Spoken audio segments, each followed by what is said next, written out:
সমর্থন জানাতে আজকে যারা এখানে উপস্থিত হয়েছেন আপনাদের সবাইকে, আপনাদের লড়াই আন্দোলনকে লাখো লাখো কুর্নিশ জানাই।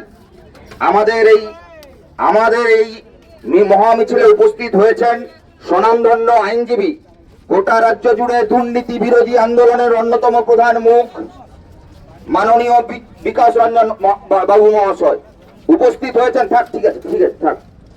উপস্থিত হয়েছেন কলকাতা হাইকোর্টের স্বনামধন্য আইনজীবী রাজনীল মুখার্জি। উপস্থিত রয়েছেন এই জেলার গণ আন্দোলনের বিভিন্ন সমাজসেবীরা, পরিচিত মুখেরা, বিজয় বাবু সহ, বিপ্লব বাবু সহ, মীর বাবু সহ আপনারা সকলে। আমি বেশি দীর্ঘ বক্তব্য রাখবো না। আজকের মহামিছিলের মূল তিনটে দাবি আমাদের খুব পরিষ্কার দাবি। এখানে রাজনীতি করবার, রাজনৈতিক কথা বলবার কোনো প্রয়োজন নেই।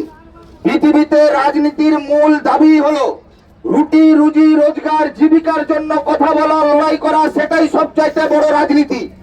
আজকের দিনে দাঁড়িয়ে যারা জমিদাতা পরিবার, যে সমস্ত পরিবাররা জমি দিয়ে এই কারখানা করতে সাহায্য করেছেন, যে সমস্ত পরিবার এই এলাকার মানুষ চেয়েছেন এখানে কারখানা হোক, আজকে সেই পরিবারের সদস্যরা তারা দাবি জানিয়েছেন যে এলাকার জমিদাতা পরিবার সহ এই এলাকার পার্শ্ববর্তী এলাকার এমটেক বিটেক পাস পড়ুয়া ছেলে, আইটিআই পাস পড়ুয়া ছেলে, তাদের কেন অগ্রাধিকার দেওয়া হবে না কর্মসংস্থানের ক্ষেত্রে?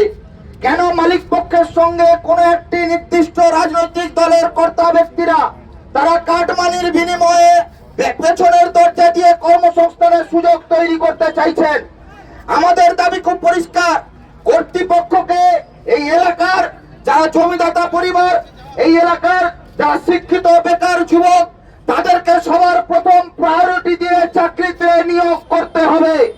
দ্বিতীয়ত, আমরা দাবি জানিয়েছিলাম যে আপনার যে পদ্ধতি আছে সেই পদ্ধতি অনুযায়ী আপনি আলোচনা করুন, ত্রিপাক্ষিক বৈঠক রাখুন, ত্রিপাক্ষিক বৈঠকের মধ্য দিয়ে, আলোচনার মধ্য দিয়ে সমস্যার সমাধান হোক।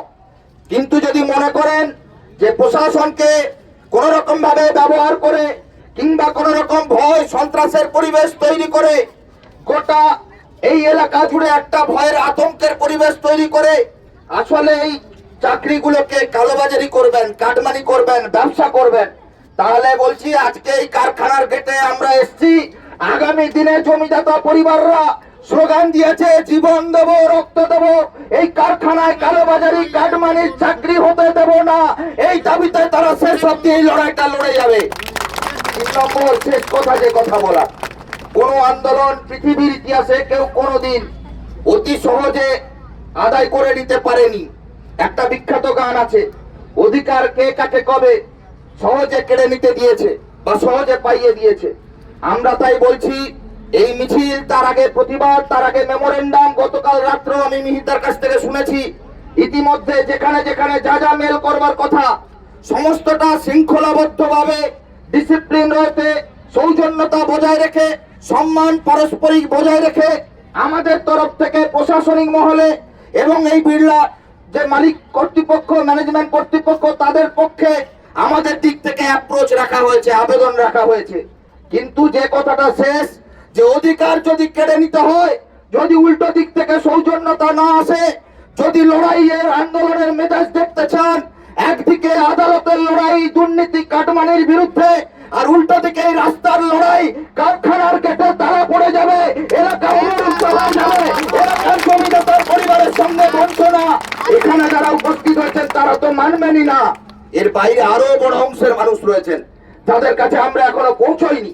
আগামী দিনে কর্তৃপক্ষ, ম্যানেজমেন্ট যদি না মানে, তাহলে এই এলাকার বেকারদের কর্মসংস্থানের স্বপ্নকে সফল করতে জমিদাতা পরিবারের যারা মেধাবী ছাত্রছাত্রী, আমরা বলছি না অযোগ্যদের চাকরি দিন, আমরা বলছি যারা মেধাবী, যার যা যোগ্যতা সেই ভিত্তিতে এই কারখানাতে তাদের যাতে কাজের সুযোগ হয়, ভাতের সুযোগ হয়, এইটা পূরণ করতে হবে।